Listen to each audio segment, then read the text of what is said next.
Objective. Realize the value of doing philosophy, obtaining a broad perspective on life. Do a philosophical reflection on a concrete situation from a holistic perspective. Let's think about it. Which one do you think is more beneficial, to see things as a whole or to see things partially?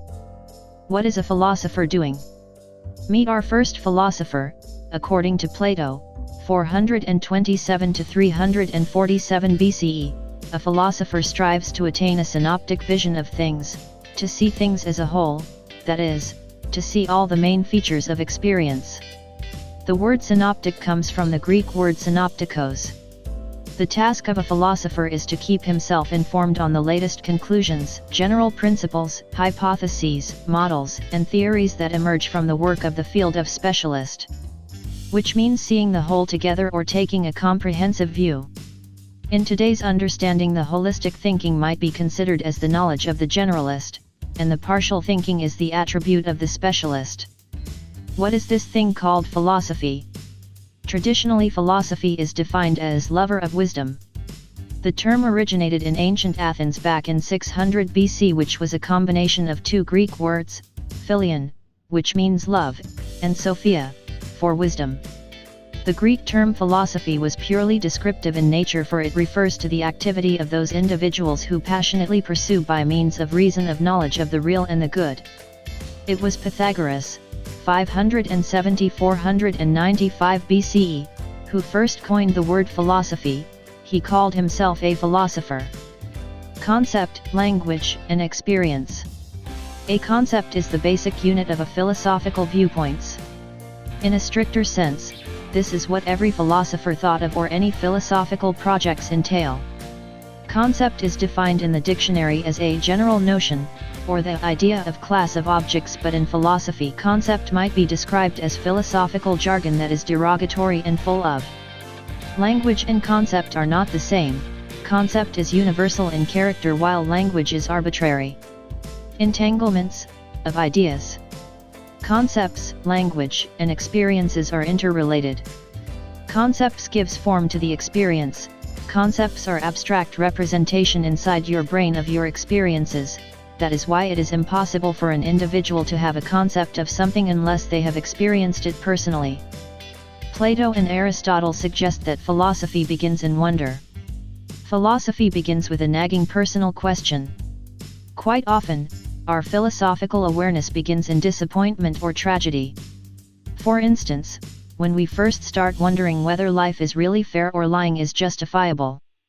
Our philosophizing can begin with a trivial incident. We watch ourselves lying to a friend, and we start to think about the importance of morality, or we have a quick brush with death, a near-car wreck, a sudden dive in an airplane, and we start thinking about the value and the meaning of life. Doing philosophy, in turn, is thinking further about these dramatic questions, which can suddenly become so important to us.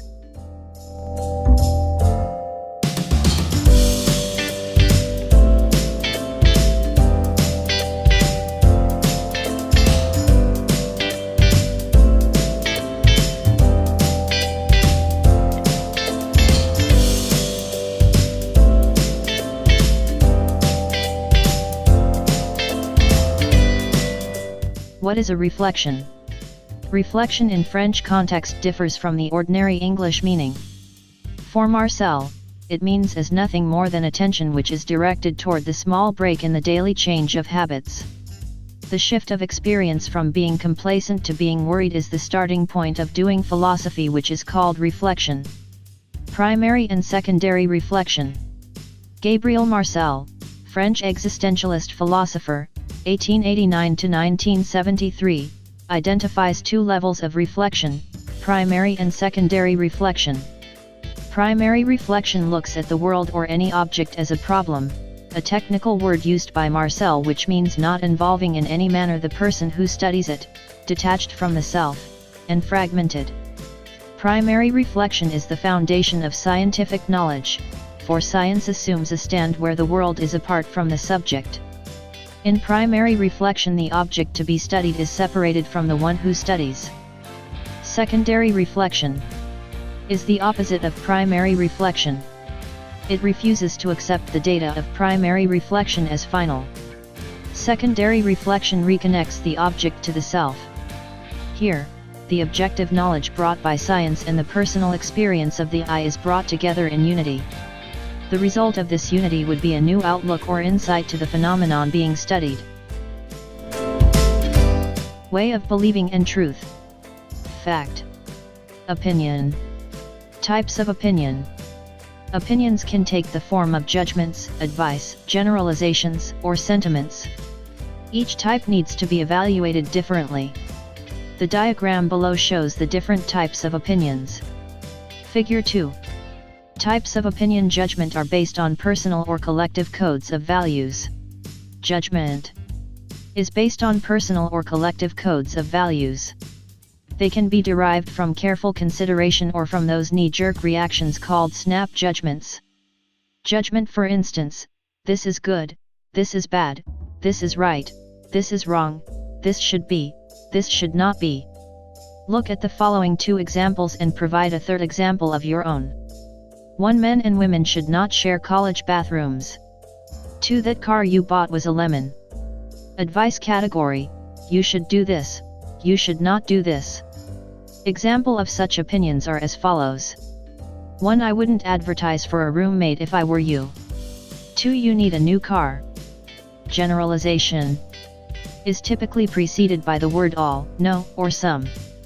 In this manner, the opinion is housed in a generalization in order to suggest that it represents a general truth. 1. Children in the Philippines are pressured to grow up too fast. 2. Nothing comes without a price. Sentiments is a personal taste or feelings: I like this, I don't like that. Such opinions do not need to be defended with evidence or reasons. They are matter of preference that do not need to be justified. Here are some examples of such opinions. Movies aren't much fun without popcorn. Backpacking is the best kind of vacation. Fact or opinion. The object of our beliefs is truth, but truth is not readily available. Truth must be worked out.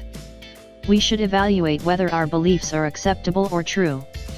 In doing this, we should know how to distinguish fact from opinion. Fact can be verified based on proof. Objective based on reality. Opinion not verifiable without proof. Subjective based on values system. Defining truth. Truth is the aim of belief. People need the truth about the world in order to thrive. Truth is important. Believing what is not true is apt to spoil a person's plans and may even cost him his life. This etymology suggests that truth is something as hard and firm and as steadfast as a tree or its wood. Truth suggests conformity with the facts or with reality, either as an idealized abstraction or in actual application of statements, ideas, acts, etc. The American Heritage Dictionary. Truth is correspondence or agreement between our minds and reality. Mortimer Adler.